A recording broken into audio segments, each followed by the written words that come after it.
90 में से 88 सीटें आम आदमी पार्टी लेगी और 2 सीटें हमने जानबूझ के उनको छोड़ दी है, क्योंकि कहीं ऐसा ना हो कि जम्मू कश्मीर के इतिहास में इन पॉलिटिकल पार्टीज का नाम मिट जाए। इसलिए हमने रहम करके 2 सीटें जो है इनके लिए छोड़ी है। कोई भी पॉलिटिकल पार्टी आपको दूरबीन से भी देख के नहीं मिलेगी।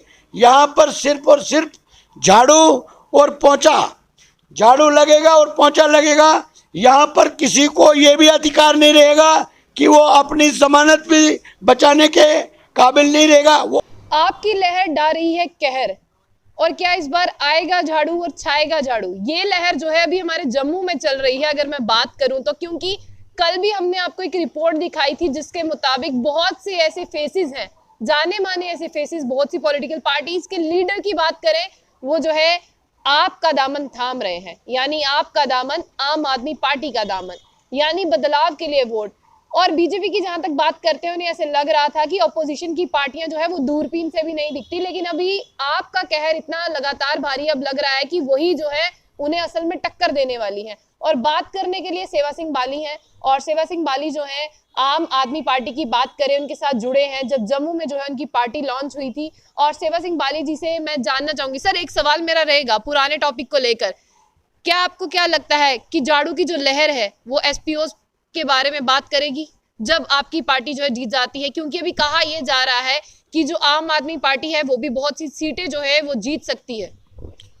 सबसे पहले मैं जम्मू बुलेटिन का धन्यवाद करना चाहूँगा, और जिस तरीके से आपने पूछा एसपीओज़ के बारे में, मैं आपको बताना चाहूँगा, मैं एसपीओज़ के मुद्दे के साथ तब से जुड़ा हूँ जब इन पॉलिटिकल पार्टीज़ के कुछ लीडरों को जानता तक नहीं था कोई। मेरी आवाज़ तब से आज तक, और आज भी आपने देखा होगा कि मैं महज ऐसा शख्स हूँ, जब मैंने आम आदमी पार्टी का दामन थामा था उस वक़्त सभी लोगों ने ये मेरे से गुहार लगाई थी कि आपने शायद गलत फैसला ले लिया, जिसमें आप सब भी शामिल हैं। जिस तरीके से आप हमें, आपको अधिकार है पूछने का, हमें भी अधिकार है, हम आपका सवाल का जवाब और आपकी जो बातें होती है हम आपको वापस भी बोल सकते हैं। आपने भी मुझे कोसा था, ये भी मुझे याद है, और मैं याद सब कुछ रखता हूँ, बोलता नहीं हूँ। हर एक का मैं जो 7 साल से जिन्होंने मुझे तड़फाया है, सड़कों पर दौड़ाया है, दिल्ली के पार्लियामेंट तक पहुँचाया है, प्राइम मिनिस्टर ऑफिस तक पहुँचाया है, होम मिनिस्टर के कार्यालय तक पहुँचाया है, प्रोटेस्ट किए हैं, गिरफ्तारियां तक देने का नौबत आई, तो शायद इससे आपको लगना चाहिए कि हम तब भी एसपीओज़ के मुद्दे के साथ थे और आज भी एसपीओज़ के मुद्दे के साथ हैं। मुझे लगता है कि आम आदमी पार्टी की सरकार आने से पहले ही यहाँ के एडमिनिस्ट्रेशन इनका मुद्दा हल कर देगी। अब जो इस वक्त प्रेजेंट सिचुएशन है जम्मू कश्मीर लद्दाख के एसपीओज़ की, डिसंगेज एसपीओज़ की, 8 अप्रैल को हेयरिंग है और उसमें बहस हो सकती है। और दूसरी बात जो मैंने लास्ट में आपसे कहा था कि आखिरी बार मेमोरेंडम देने जा रहा हूँ, उस मेमोरेंडम का रिप्लाई आया और उसमें इतना स्ट्रांग लेटर उन्होंने इशू किया है, वो इस वक्त कल भी मैं सेक्रेटरीट में पता किया, वो प्रिंसिपल सेक्रेटरी होम के ऑफिस में प्रोसेस में है, अंडर प्रोसेस है, और उस पर ज़बरदस्त वर्ड्स वहाँ से लिखे गए, जिसमें मुझे नहीं लगता है कि अब गवर्नमेंट मज़ीद इसमें कोताही बरतेगी। क्योंकि उसमें मैंने ये भी पूछा था प्राइम मिनिस्टर ऑफिस से कि जो यहाँ से पीएमओ ऑफिस से जम्मू कश्मीर के एडमिनिस्ट्रेशन को लेटर इशू होता है उस पर वो अमल नहीं करते हैं, तो ये कम्युनिकेशन गैप है तो कहाँ से है, या आपकी मिली भगत है, यहाँ से आप उनको किसी को बेवकूफ़ बना के चिट्ठी दे देते हो जहाँ पर वहाँ पर उस पर कार्रवाई नहीं होती। सुप्रीम कोर्ट तक हम गए इन लोगों के लिए, आगे भी हमारा प्रयास रहेगा। अगर आम आदमी पार्टी सरकार में आने से पहले इनका मुद्दा हल हो जाएगा, ये मैं आपको दावे से कह सकता हूं। चलिए, लेकिन अब आम आदमी पार्टी जो है वो बाकी पॉलिटिकल पार्टीज के लिए सिरदर्द बन चुकी है। सिरदर्द नहीं बन चुकी है, जम्मू कश्मीर के अंदर, पूरे देश के अंदर कभी किसी ने ये सोचा था कि कोरोना जैसी महामारी आ सकती है? किसी को पता था? अब जब कोई बीमारी आ जाती है तो उसको साफ करने वाला भी तो कोई चाहिए। आम आदमी पार्टी कोई पार्टी नहीं है, ये हम सब की साझी पार्टी है। आम आदमी का मतलब होता है ये हम सब की पार्टी है, आपकी पार्टी भी है। आपके मीडिया के मित्र तो आधे मित्र तो कल आम आदमी पार्टी में ओपन ज्वाइन हो चुके, एडुकेट ज्वाइन हो रहे हैं, बड़े बड़े दिग्गज नेता आम आदमी पार्टी का दामन थाम रहे हैं। ये सीधा सीधा संकेत है जम्मू कश्मीर के अंदर आने वाले वक्त में कोई भी पॉलिटिकल पार्टी आपको दूरबीन से भी देख के नहीं मिलेगी। यहाँ पर सिर्फ और सिर्फ झाड़ू और पोंछा, झाड़ू लगेगा और पोंछा लगेगा। यहाँ पर किसी को ये भी अधिकार नहीं रहेगा कि वो अपनी जमानत भी बचाने के काबिल नहीं रहेगा। वो हमने नहीं करना है, यहाँ की जनता ने करना है, पंजाब की जनता ने। और पंजाब के लोगों ने सबसे बड़ा काम करके जो दिखाया है, वहाँ के सिटिंग चीफ मिनिस्टर को जिस कैंडिडेट ने हराया आम आदमी पार्टी के, वो सिंपल एक मोबाइल रिपेयरिंग की दुकान पे काम करता था। उन्होंने ये सबक दे दिया, पूरी दुनिया में मैसेज दे दिया कि एक आम आदमी के वोट की ताकत क्या होती है। उसी नक्श कदम पर जम्मू कश्मीर के लोग भी बदलाव चाहते थे, मगर विकल्प के रूप में उनको कुछ नजर नहीं आता था। अब लोगों ने ये मन बना लिया है।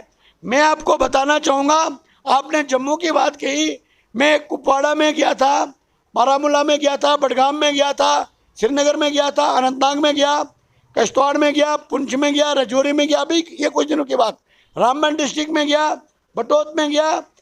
वहाँ मैं बहुत कोशिश करता हूँ कि मटीरियल लेके जाता हूँ, टोपियाँ लेके जाता हूँ, मफलर लेके जाता हूँ। वो एक ही प्रोग्राम में ख़त्म हो जाता है, दूसरे प्रोग्राम के लिए जम्मू दौड़ना पड़ता है मुझे वापस। ये हालात है जम्मू कश्मीर के अंदर। तो इसलिए अब आप हमसे ये दोबारा न पूछिए कि जम्मू कश्मीर में कौन सी पॉलिटिकल पार्टी के साथ हमारी टक्कर है। यहाँ पर कोई पार्टी ही नहीं है, यहाँ पर हमने बार बार कहा। फिर रविंदर राणा जी कैसे कहते हैं कि मुख्यमंत्री भी हमारा और 55 से पार भी हम?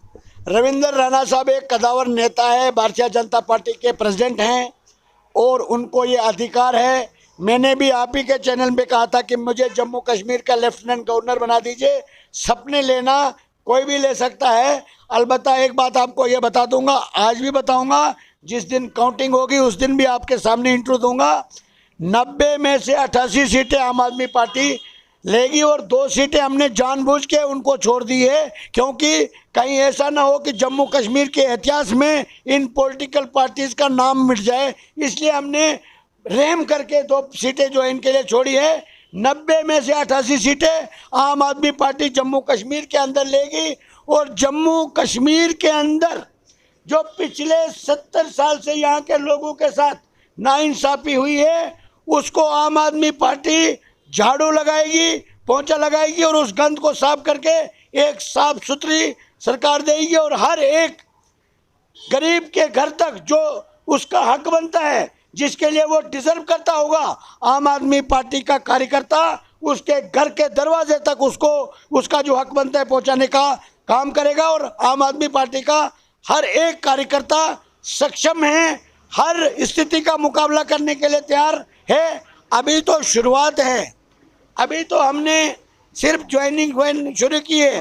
कुछ दिनों के बाद जब हमारे आम आदमी पार्टी के कन्वीनर दिल्ली के मुख्यमंत्री अरविंद केजरीवाल साहब जब जम्मू में आएंगे, आपको जो अपोजिशन के जो लीडर हैं, बरसरेकदार के लीडर हैं, वो कोई लीडर आपको नज़र नहीं आएगा। वो सब आपको आम आदमी पार्टी के स्टेज पे नज़र आएंगे।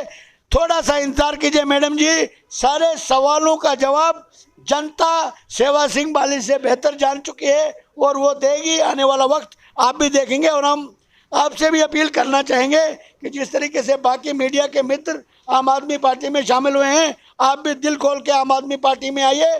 जम्मू कश्मीर की जनता की आवाज़ दिल खोल के उठाइए। जी शुक्रिया। सेवा सिंह बाली जी थे। जिस तरह से अगर हम घर पे अपने झाड़ू पोछा लगाते हैं तो घर साफ दिखता है, इनका भी यही कहना है। अब जम्मू कश्मीर में भी जो है झाड़ू पोछा लगेगा और जम्मू कश्मीर साफ दिखेगा।